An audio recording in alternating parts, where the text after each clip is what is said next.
On a axé le thème de cette émission sur l'empathie. On vous propose cette histoire, cette méthode, elle soit votre histoire et que vous l'écriviez à votre tour. Parce qu'aujourd'hui, je suis là, mais ça pourrait très bien être quelqu'un d'autre qui prend le relais et qui vient Mhm. raconter toutes ces expériences dans sa classe et dans sa vie. Alors, ma première question, c'est, à votre avis, est-ce qu'on peut apprendre l'empathie à nos élèves? Nos élèves, quel que soit leur âge, moi, je suis avec des enfants de 3 ans, 4 ans, 5 ans. Est-ce que, à votre avis, c'est inné ou est-ce que on peut mettre sur la voie? Est-ce qu'on peut l'apprendre et est-ce qu'on peut l'apprendre à l'école? Est-ce que vous, en tant qu'enseignant, ou même en tant que personne, quand on rencontre un enfant ou un adulte d'ailleurs, est-ce qu'on se n'est pas face parfois à des enfants qui paraissent insensibles, en tout cas qui ne laissent absolument pas leur émotion paraître sur leur visage.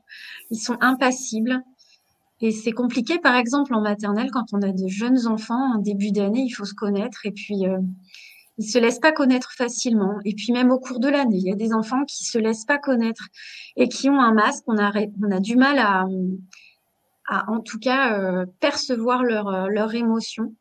C'est difficile pour nous en tant qu'adultes alors qu'on a tous les outils pour. On a l'expérience, on a l'âge, on a des petits trucs. Et pourtant, c'est difficile de décrypter leurs émotions. Et du coup, les tout petits, euh, je pense que c'est aussi difficile pour eux de décrypter leurs émotions parce que quand on se retrouve dans cette position, on est finalement dans la position du jeune enfant qui, lui, n'a pas les clés et n'arrive pas à déceler l'émotion de l'autre. Euh, et je trouve que l'émotion, en tout cas ce que ressent l'autre, c'est vraiment compliqué de le percevoir. Et du coup, c'est là qu'intervient l'empathie, puisque l'empathie, c'est entrer en résonance avec les émotions de l'autre, se mettre à sa place, entrer dans son cœur, dans sa tête, le soulager si on peut. Mais en tout cas, si on n'arrive pas à percevoir l'émotion de celui qui est en face, c'est vraiment difficile. Et moi, en tant qu'enseignante, il y a vraiment des enfants, j'arrive pas du tout à savoir ce qu'ils ressentent. Et la question, c'est est-ce qu'ils sont vraiment insensibles ou est-ce qu'ils ont des difficultés à exprimer leurs émotions? Et, euh, et ben, c'est la question que je me pose ce soir. Donc, est-ce que vous aussi, vous rencontrez ces observations? Est-ce que vous avez trouvé des solutions? En tout cas, la méthode de l'arbre de Padoue, elle peut vous aider à communiquer avec ces enfants et ça peut aussi les aider à communiquer entre eux. Alors, j'aimerais qu'on passe une première photo pour se mettre un peu dans l'ambiance. Voilà, super. Cette photo, cette photo qui a été prise en début d'année. Alors là, c'est tout calme. Elles sont deux, hein, ces petites filles. Et puis, par contre, c'est la cour de récréation, comme vous le voyez. Et je vous laisse imaginer tout ce qui se passe dans une cour de récréation, vous mettre dans l'ambiance, vous, en tant que maîtresse, vous mettre à la place des enfants aussi. Tout ce qui se joue dans cette cour de récréation où les enfants jouent librement, où ils sont nombreux, donc on peut pas voir tout ce qui se passe. Il y a beaucoup d'interactions, ils sont dans leur petit monde. Et puis, à ce moment-là, il se passe aussi des choses qui sont parfois désagréables, mais qui font partie aussi de la socialisation et puis de la gestion des conflits entre eux. Donc, cette cour de récréation, c'est un lieu très riche où on peut observer plein de choses. Mais comme il y a beaucoup de bruit et beaucoup d'effervescence, il est important de revenir sur tout ce qui se passe en récré quand les problèmes n'ont pas été réglés après la récréation. Et évidemment, je pense qu'en tant qu'enseignant, vous le faites très bien. Vous prenez le temps quand les problèmes n'ont pas été réglés. Mais finalement, pas que. On n'est pas obligé de parler forcément des problèmes de récréation, même si ça peut, dans certains cas, être un vrai point de départ pour glisser vers autre chose. Je vous propose une scène du quotidien. En immersion, vous êtes au milieu de la cour, vous êtes de surveillance, et puis il y a un enfant qui tombe. Alors, vous observez, cet enfant, soit il se relève, tout va bien, on passe à autre chose, soit il est toujours par terre et puis il a mal, ça n'a pas l'air d'aller, il reste par terre. Et puis autour, c'est surprenant, tous les enfants, ils continuent à jouer, personne s'arrête, ça rigole, il y en a parfois qui se moquent un peu. Et c'est étrange ça parce que nous, en tant que maîtresse, on le voit, donc on va ramasser l'enfant, on va l'aider à se relever, on lui demande si ça va. Euh, Est-ce que les enfants qui sont autour, qui se sont pas arrêtés, euh, ils manquent d'empathie? Est-ce que ces enfants qui sont autour, euh, leur attention est attirée par cet enfant qui est tombé? Est-ce qu'ils sont insensibles? Est-ce qu'ils n'ont pas décrypté la situation? Je pense que c'est à nous, en tant qu'enseignants, de s'arrêter sur ce moment. Et puis, les enfants qui sont autour, ils sont partis. Et puis, ils sont partis jouer. Et puis, on n'a pas pu leur parler. Donc, en retour de récréation, je vous propose juste d'avoir ces petits points d'attention et d'en faire des petites causeries, des petits débats, des petites causeries, comme on dit au Québec. Et puis, vous sortez de votre chapeau, comme ça, une petite scène de vie de récréation pour être le début d'un débat. Euh, et là, je pense que c'est bien d'avoir ce retour de récré en différé parce que parfois dans la cour, on a beaucoup de problèmes à régler. Des fois, on règle les problèmes à chaud, c'est compliqué. Des fois, on se fâche parce que nous aussi, en tant qu'adultes, on est touchés par des injustices ou des choses qui sont très violentes dans la cour. Et du coup, je vous propose d'écouter un débat, un retour de récréation, une récréation qui avait été vraiment mouvementée, et, euh, et de découvrir ce moment qui était juste après la récréation. Allez, une petite respiration pour se calmer. Après la récré.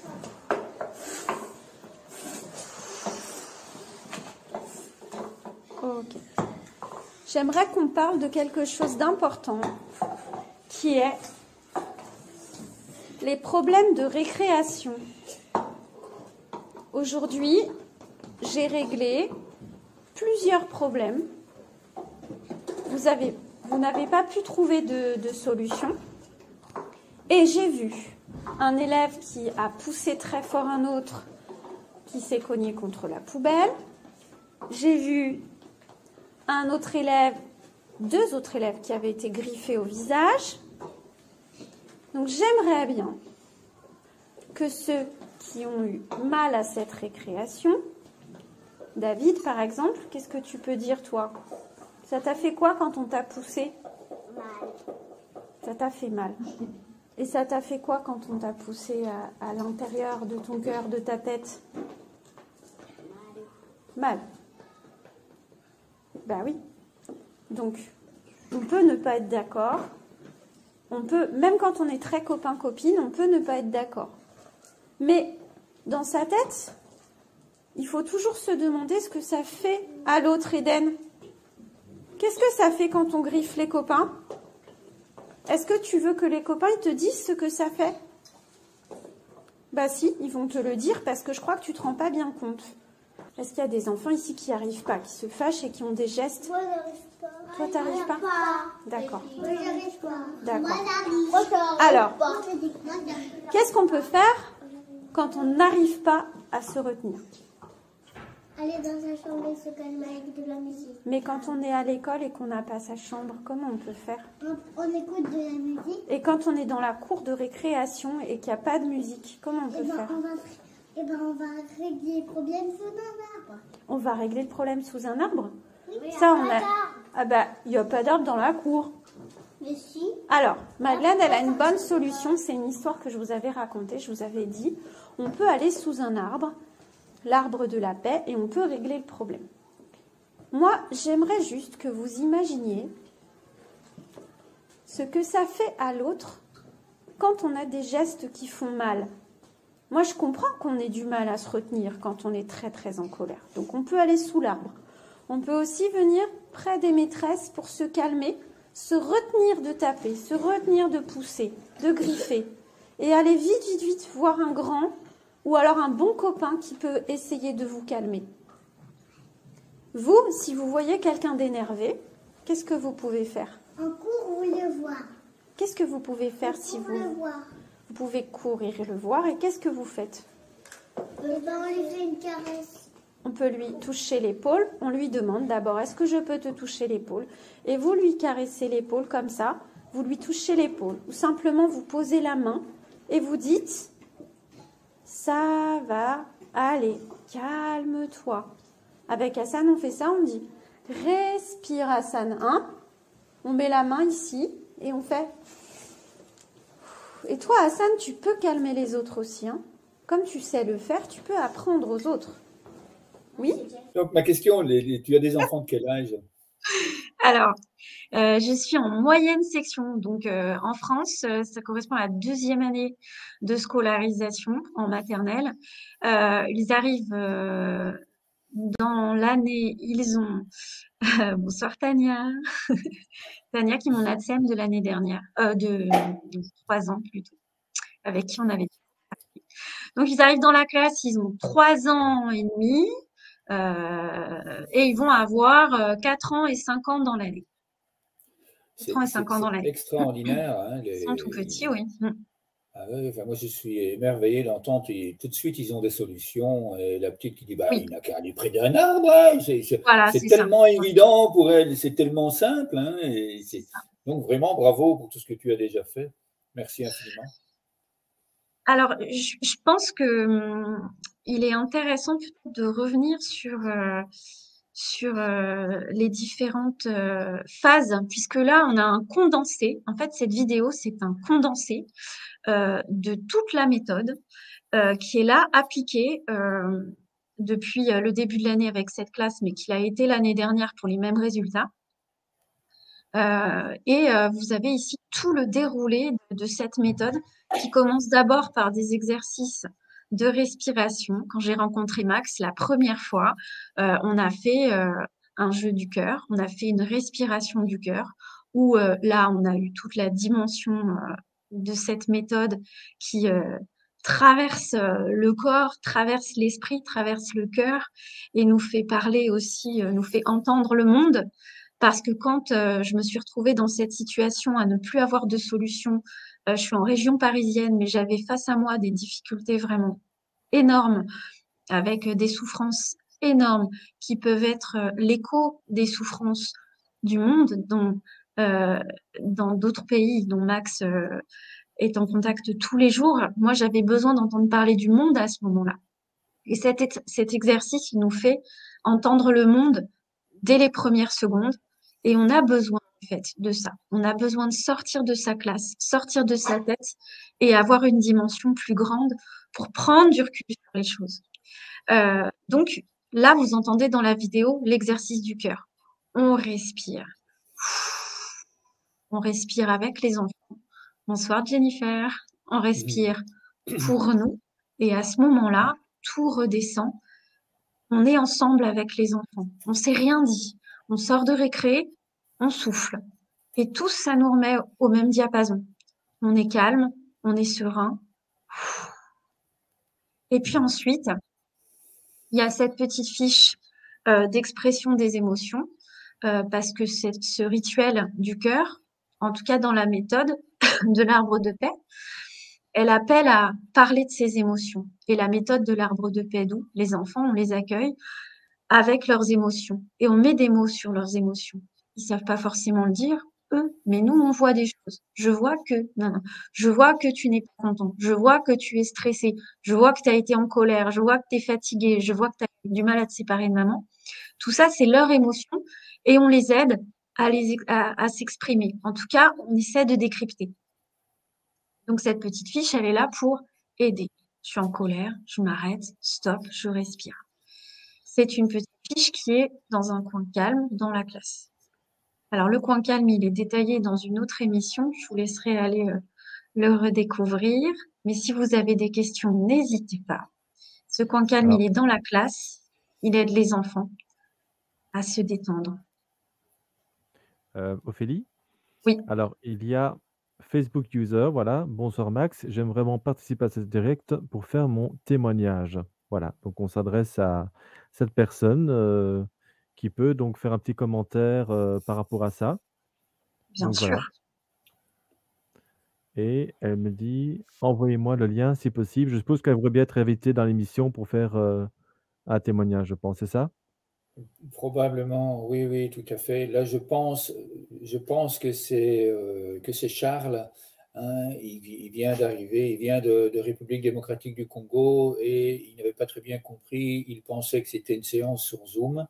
Hein, il Oui. fait des travail avec des enfants des rues, il agit et il voudrait bien participer aux émissions, mais comme il est occupé seulement à intégrer les outils, je pense qu'il n'a pas très bien compris. Donc, Charles, si c'est toi, hein, on ne sait pas exactement si c'est toi, donc si tu veux bien le mettre, eh bien, je reviendrai vers toi pour t'expliquer un petit peu le style de l'émission, tout simplement. Et c'est avec Mm. plaisir, évidemment, que quand tu seras habitué à vivre tous les jeux avec les enfants des rues, ben, ce sera avec plaisir. Hein, comme Ophélie l'a dit en début d'émission, qu'on t'accueillera vraiment dans les émissions. On doit d'abord t'apprendre à intégrer et à venir dans l'émission pour que tu puisses parler et ajouter. Enfin, on va réussir ça, cher Charles. Ça me fait franchement plaisir que tu es là en tout cas, et donc je t'accueille dans mon cœur, comme tous les jours au matin, hein, parce que Charles est là aussi. Hein, tous les jours au matin, aux routines matinales dont je vous parlerai juste après, quoi. Donc voilà. Merci, Voilà. Manu. Pas de problème. Alors du coup, je poursuis ma petite explication sur cet arbre qui est dans l'imaginaire de cette respiration. C'est Mamadou Sénou, depuis le Ah, Sénégal. d'accord. Oui, oui, oui, oui, oui, d'accord. Bonsoir, bonsoir. Voilà. Merci, Bonsoir Mamadou. Mais depuis tu la as eu les Belgique. explications pour Charles et elles sont les mêmes pour toi de toute façon. Donc, merci infiniment. Ça me fait bien plaisir que tu sois là, Mamadou. Merci infiniment. Voilà, Ophélie, tu peux Donc, continuer. donc ce jeu du cœur, on a une visualisation d'un arbre, un arbre très concret. Bon, ça, c'est le mien, hein, que j'ai choisi. Je passe devant tous les matins et il me détend. Je ralentis mes pas. Je sors de chez moi. C'est ce que m'a appris et ça m'a changé ma vision de ma vie, de ma classe. Et dans la classe, voici l'arbre doux. Cet arbre doux, on le construit avec les enfants et on est dans une démarche sensorielle parce que les tout petits, ils ont besoin de toucher. C'est quoi doux? C'est quoi un arbre doux? C'est quoi la douceur? Donc on le construit, on le touche. Et puis ces gestes, en fait, c'est toute une dynamique où on va trouver du réconfort autour de cet arbre, trouver du plaisir et partager avec les autres. On est en train de se calmer. Je vais toucher l'arbre doux pour me calmer. Et ma main, elle a des pouvoirs magiques et elle peut aussi aller toucher les autres. Et elle peut aussi réconforter, soulager. Donc ici, on a un petit garçon qui est tout simplement en train de dire pardon à un autre enfant. Et le premier petit garçon ne parle pas. C'est vraiment compliqué pour lui. Et puis, je sais pas vous, mais moi, les tout petits, quand je leur dis, tu dis pardon, pardon, c'est toujours un peu, voilà, un peu chargé parfois.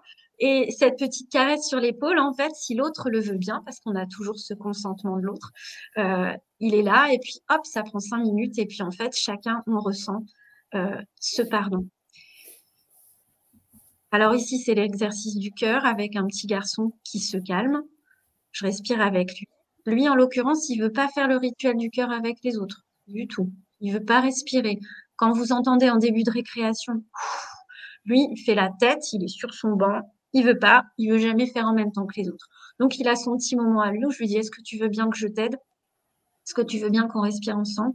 Je mets ma main sur sa main, je dis, vas-y, on respire. Et puis, tout de suite, ça va mieux. Et dans la vidéo, enfin dans l'audio que vous entendez, d'ailleurs, je le sollicite, ce petit garçon, au moment du collectif, et je lui dis, tu sais, toi, Hassan, tu peux apprendre aux autres. Tu peux apprendre aux autres parce que tu sais le faire. Tu l'as fait avec moi tout seul. Et puis ce petit garçon, qu'est-ce qu'il fait à ce moment-là? Là, on a un rendez-vous avec sa maman, où on explique justement la gestion des émotions, où on explique qu'Hassan, il avait du mal à contenir ses émotions, à les comprendre, et puis il était vraiment très, très en colère parfois, plusieurs fois dans la journée. Et ce petit garçon, il est en train de transmettre à sa maman ses gestes. Donc, non seulement il est valorisé, il est en train d'expliquer à sa maman comment on gère ses émotions, c'est un garçon dans sa famille, c'est un garçon avec un papa, c'est un garçon avec sa maman. On apprend de la même manière aux garçons et aux filles à gérer leurs émotions et à avoir une vision haute de cette gestion des émotions. Parce qu'on est en train de leur apprendre à transmettre des choses. Et là, à ce moment-là, on devient celui qui transmet. Et c'est très, très important pour l'estime de soi. Voilà. Donc, là, on vous a fait un condensé dans ce petit débat, mais il y en avait vraiment plein d'autres, mais c'est le florilège parce qu'on a toutes les images importantes de la méthode. On a l'arbre en vrai, on a l'arbre en production plastique, on a la respiration du cœur, on a tout ce qui en découle. Le pardon avec le petit geste sur l'épaule, qui est une manière de communiquer. Le coin calme dans la classe, qui découle de cette méthode. Tout ça, vous allez avoir plein d'idées. Ce sont mes idées, et puis d'abord, ce sont les idées de Max, l'arbre d'eau, qui a fait que dans ma classe, ça s'est décliné de plusieurs manières. Et vous allez vivre ces choses-là. Et qu'est-ce qui se passe à ce moment-là? Pourquoi cette méthode, elle m'aide, moi, au quotidien, et elle aide mes élèves au quotidien? Parce que moi, en fait, à partir du moment où je lance ces petites choses qui prennent 5 minutes par jour, qui me font du bien à moi, j'ai plus rien à faire, en fait. C'est pas le rêve, ça, pour un enseignant, de s'asseoir et juste de transmettre et de regarder. Parce que cette respiration, elle m'aide, moi, à être sereine. Je partage ça avec mes élèves. Ça m'aide à résoudre des conflits. Et puis, ça m'aide à me retirer de la scène, à leur transmettre des choses. Et ensuite, eux, ils s'en saisissent. Eux, ils ont des outils pour résoudre leurs problèmes. La petite pupuce qui dit dans l'audio, on a calé sous un arbre. Bah oui, c'est vrai, pourquoi pas. Et puis dans la classe, on va sous l'arbre d'eau. Et si on est en colère, si on n'est pas bien, on va caresser l'arbre. On n'a même pas besoin de mots. C'est-à-dire que là, on est en train de viser de jeunes enfants qui n'ont pas forcément le langage, qui n'ont pas forcément les codes, les outils pour décrypter les émotions de l'autre et les leurs.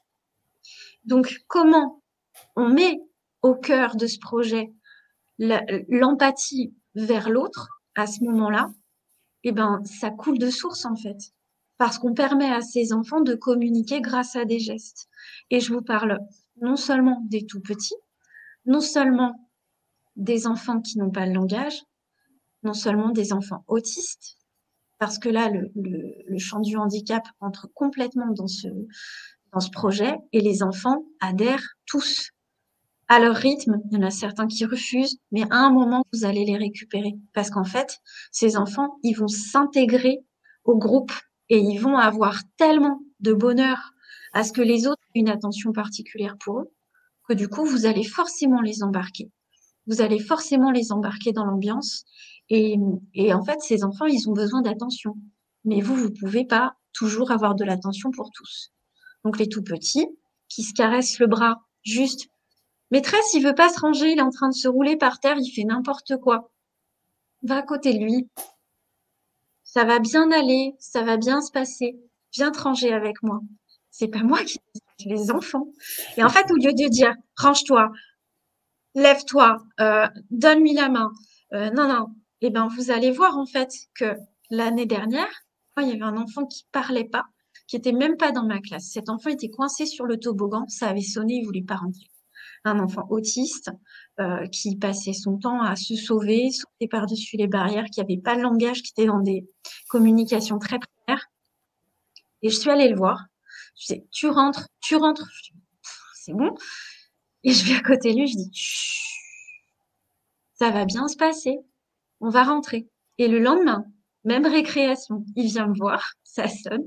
Il vient à côté de moi, il me dit, caresse. Il voulait, en fait. Mais voilà, en fait, c'est ça que ça crée. Ça crée une attention particulière pour les enfants. Et si on a une empathie envers eux, forcément, l'empathie va arriver dans votre classe. Et forcément, les émotions des autres, elles vont être un peu mieux décryptées. Donc, à votre avis, est-ce qu'on peut apprendre l'empathie? Moi, très sincèrement, je pense que oui. Et je pense qu'on décrypte nous-mêmes difficilement les émotions de l'autre. Quand on a un enfant impassible qui n'arrive pas à exprimer ses émotions, on lui projette parfois de mauvaises intentions. alors qu'il suffit juste de lui donner des clés. On ressent du soulagement parce que ça demande beaucoup moins d'énergie en gestion de classe. Et on ressent aussi beaucoup de sérénité en tant qu'enseignant parce qu'on a une vision positive de ces élèves qui sont là en train de s'aider les uns les autres, sans mots, parce que les mots, c'est pas forcément le meilleur vecteur pour avoir une bonne ambiance dans la classe. Et en même temps, je trouve que moi, j'ai beaucoup parlé avec des mots. En tout cas, ce que j'ai à dire ce soir, c'est que là, on a déployé toute cette méthode avec Max. Je l'ai prise à bras le corps parce que ça m'a sauvée l'année dernière. Ça a sauvé ma vie dans la classe. Ça a sauvé ma vie de famille parce que je rentrais le soir. J'adore mes enfants, mais j'arrivais plus à bien m'occuper d'eux, plus les écouter. J'avais des problèmes qui me tournaient dans la tête sans arrêt. J'arrivais pas à résoudre les problèmes de mes élèves. J'étais trop affectée par leur détresse. Et cette détresse, on est en région parisienne, et cette détresse, vous savez très bien que dans le monde entier, on la ressent, surtout en ce moment, mais à chaque époque, ces détresses. Moi, j'avais besoin d'entendre parler du monde, et Max m'a parlé du monde, et puis ces petites méthodes, elles s'appliquent aussi très simplement au quotidien. Et mes élèves, ils entendent parler du monde, ils me parlent du monde, ils me parlent des pays qu'ils connaissent, d'où sont originaires leurs grands-parents, leurs parents. Donc voilà. Cette ONG, elle rencontre des situations intenses. En tant qu'enseignant, on rencontre des situations intenses. Et je pense que maintenant, Max va pouvoir vous déployer toutes ces actions sur l'ONG des arbres de paix.